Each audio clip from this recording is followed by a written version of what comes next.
Tap Dance, produced by Ed Michael, or Michelle rather, executively produced by Oren Kepner.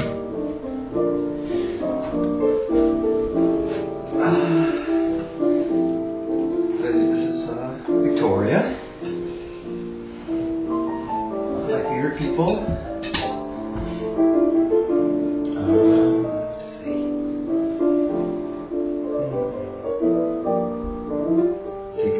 Taken from me out of honor for her one. Taken from me, reunited temporarily, or perhaps permanently, who knows? Having expectations. It's a good thing about being expectation free is that you don't have to classify relationships and statuses.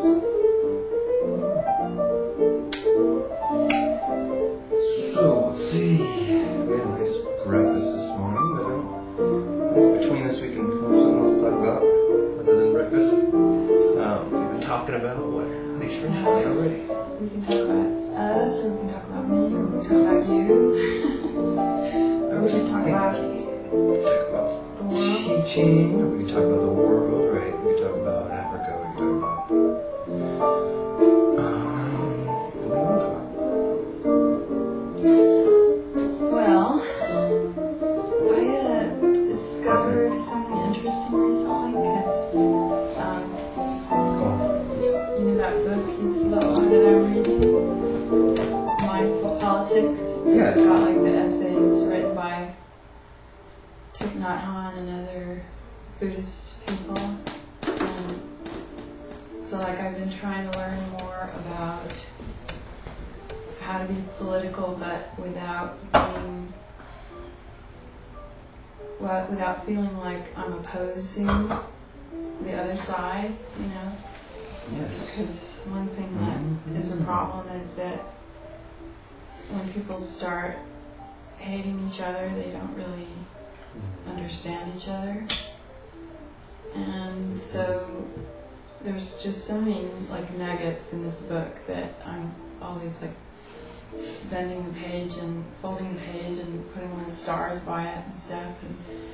But what was kind of nice was like when I was in the middle of the book, I realized that I'm already doing the kind of politics that I need to be doing because what I realized is that the best part I can play in the world is like to help kids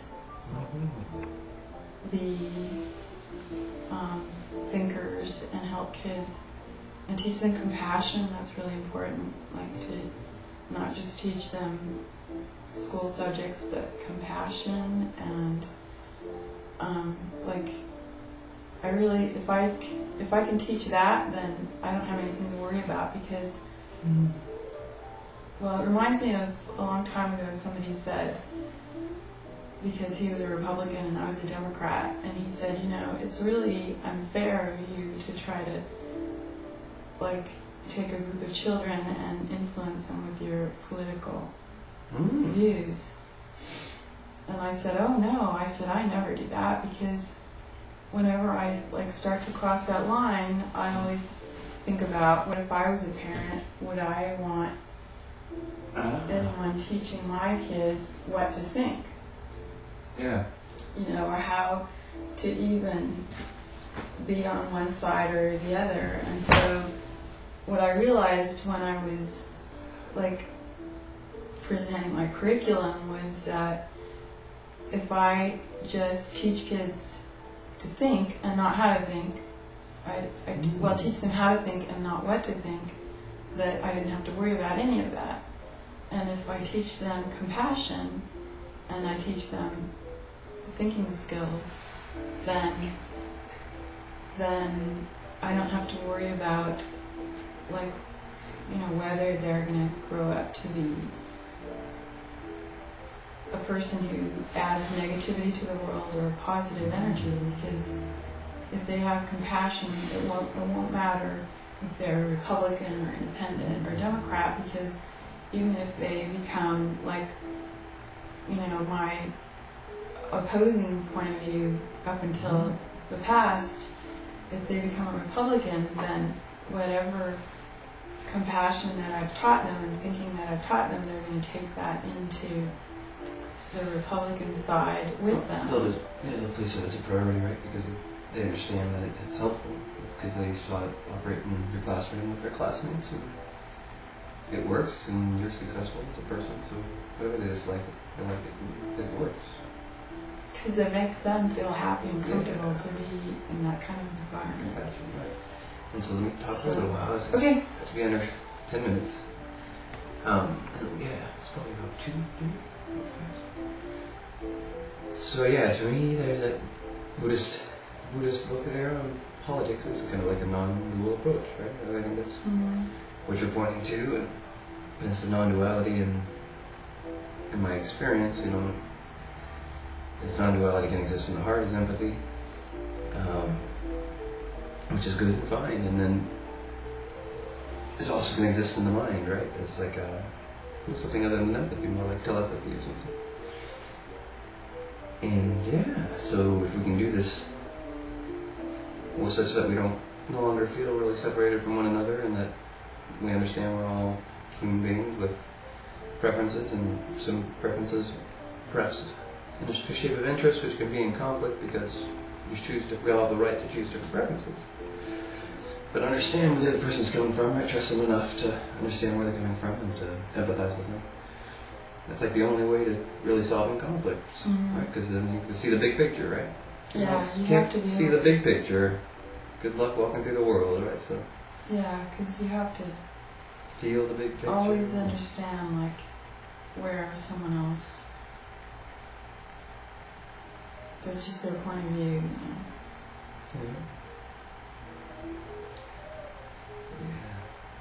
Inquiry, so let's see, and then regarding teaching, And not being self-righteous is really a lesson that I've had to learn. Because I never considered myself a self-righteous person, and then when I really started examining my thoughts, I realized there was some self-righteousness in me. It was just very well hidden. That's the same experience with me. Whenever I accomplish an archetype, so if I accomplish the archetype of, say, Lady Justice, or something really silent, it seems I want to talk more, when I'm on the other side of it, and I know that I can be silent, and I want to talk a lot, because it's but even that's just arrogance or self-righteousness, right? And so that brings us to healthy narcissism, right? And that's without kind of this non-dual approach or compassion or empathy, however you want to look at that.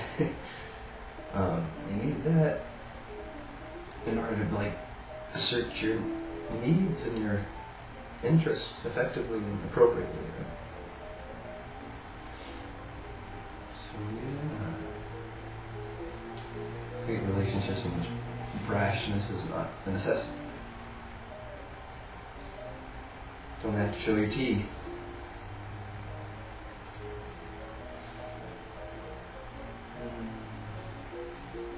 So have you already talked a lot about that organization that you... Organization? Common Ground? Oh, I'll mention that as well. I haven't talked about it at all. That's just the magazine I run an ad in. And so they're my producers in a way, certainly. And they threw a party Friday night in support of Greenfest, which is going on right now, and through Sunday at the convention center in the city, San Francisco. So they threw a nice party.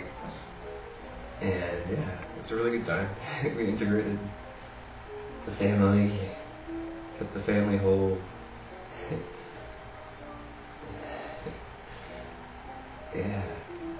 So because we kept the family whole, like then the limos could arrive. Because we kept the family whole, and the cops could hang out. To get the family whole, everybody remained secure. Yeah, the hippie could rest easily in the presence of the cop, which is not always doesn't always happen. So common ground, yeah, good party. Also put on by the Harmony Sisters.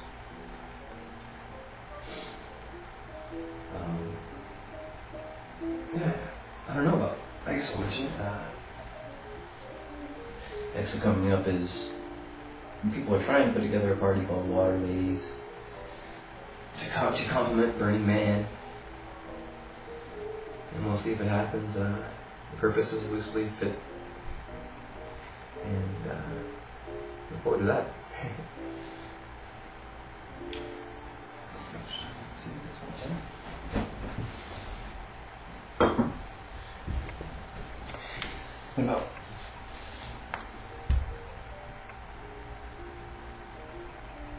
What about race? What about non-duality and race? Let's just talk a little bit about that. So Victoria recently came back from Africa. It was like, yeah. What about non-duality race? Non-duality and race. Well, study, become an anthropologist, travel. Yeah. Well, I've never had like a concept that I wasn't like other people. Even when I was a kid, it didn't matter to me. I mean, I remember when I was a kid, there was a girl in my neighborhood who was black, and she was the only black girl. Yeah. And it didn't matter to me if she was black or not, but I noticed right away that people around me treated black people differently.